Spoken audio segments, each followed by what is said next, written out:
Les vraies voix Sud Radio. Et vos 3 mots dans l'actu. 3 mots dans l'actu, Félix, qui sont tonte fossiles et inondations. Tu seras tondu à la Libération. La présidente des députés écologistes réclame des sanctions contre un député Renaissance qui conteste lui avoir adressé ces mots dans l'hémicycle hier. Le début de la fin des énergies fossiles, selon le chef de l'ONU Climat, la COP28 de Dubaï, s'est refermée avec un accord nocturne. Les mots sortis du pétrole n'y figurent pas. Ça aurait été un peu trop pour les pays producteurs. Et puis la prison de Saintes en Charente-Maritime évacuée demain à cause des crues sur la Nouvelle-Aquitaine. 7 départements en vigilance orange ce soir. Les vraies voix Sud Radio. Quand l'ambiance est houleuse à l'Assemblée nationale, il y a ce qu'on entend au micro. Que dire des méthodes crapuleuses de votre ministre de l'Intérieur ? Votre ministre de l'Intérieur qui a tenté de marchander les votes des parlementaires contre des gendarmeries. Il y a ce qu'on entend au micro et puis il y a le reste, le brouhaha, les invectives. Cyrielle Châtelain, la présidente du groupe écologiste, est formelle. Hier, lors des questions au gouvernement, le député Renaissance Jean-René Cazeneuve lui aurait lancé à 2 reprises, je cite, « Tu seras tondu à la Libération ». Des propos pour lui reprocher d'avoir voté avec le RN avant-hier lors de la motion de rejet préalable écologiste contre le projet de loi immigration. L'intéressé, en tout cas, conteste, mais plusieurs autres députés confirment avoir entendu ces propos, à commencer par le premier secrétaire du PS, Olivier Faure. Cyrielle Châtelain réclame des sanctions dans une lettre à la présidente de l'Assemblée, Yaël Braun-Pivet. La tonte des femmes à la Libération constituait une attaque contre leur intégrité physique et une destruction de ceux qui représentaient leur féminité. Le message est clair. En tant que femme, je me dois de rester à ma place et de tenir ma langue. C'est ce qu'écrit donc la chef des députés écologistes.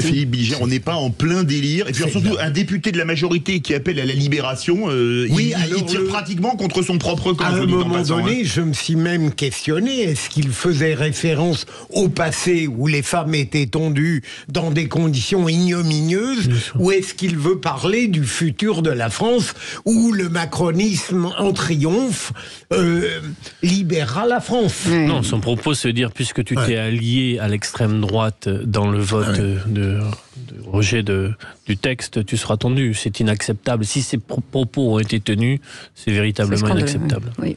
Voilà. La clé de tout cela, c'est l'a-t-il dit ou pas? S'il l'a dit, c'est inacceptable. Moi, j'ai tendance à penser que, connaissant un peu cette personne, c'est pas un excessif, donc je suis pas sûr qu'il l'ait dit, mais enfin, s'il l'a dit, c'est inacceptable. Et s'il l'a pas dit, c'est vraiment inacceptable aussi, parce que de l'accuser de choses aussi terribles. Mais ça relève quand même d'une ambiance générale qui n'est pas bonne en démocratie. Allez, deuxième mot, fossile. La COP28 s'est prolongée la nuit dernière pour accoucher finalement d'une virgule, négociée d'une virgule. Ah bah oui, c'était négocié à la virgule cet accord. Le mot sortie des énergies fossiles, par exemple, il n'y est pas prononcé. C'était une ligne rouge pour l'Organisation des pays exportateurs de pétrole. Mais en revanche, l'accord final appelle bien à l'abandon progressif des énergies fossiles responsables du changement climatique. Nuance, le chef de l'ONU Climat, Simon Still, préfère voir le verre VERT à moitié plein. La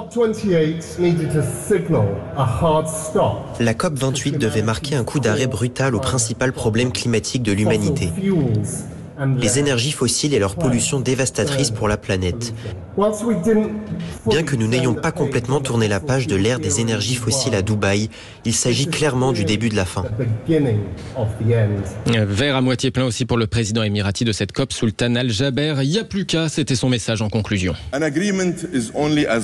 accord ne vaut que par sa mise en œuvre. Nous sommes ce que nous faisons, pas ce que nous disons. Nous devons prendre les mesures nécessaires pour transformer cet accord en action tangible. Sultan Al-Jaber avec la traduction de Jordi Boumaza. De son côté, Emmanuel Macron salue une étape importante pour accélérer la lutte contre le réchauffement climatique. Et on va en parler de cette COP28 au Qatar à partir de 18h30 dans le coup de projecteur des vraies voix. Le troisième mot, Philippe. Troisième mot, inondation. 7 départements sont toujours en vigilance crue. La Nouvelle-Aquitaine, les pieds dans l'eau avec des départements en orange cru entre les Deux-Sèvres, la Gironde et la Corrèze. Plus à l'est aussi, l'Isère affiche un orange cru et avalanche. En Charente-Maritime, les 142 détenus de la prison de Saintes seront évacués vers d'autres établissements pénitentiaires demain en raison du pic attendu au cours de la journée.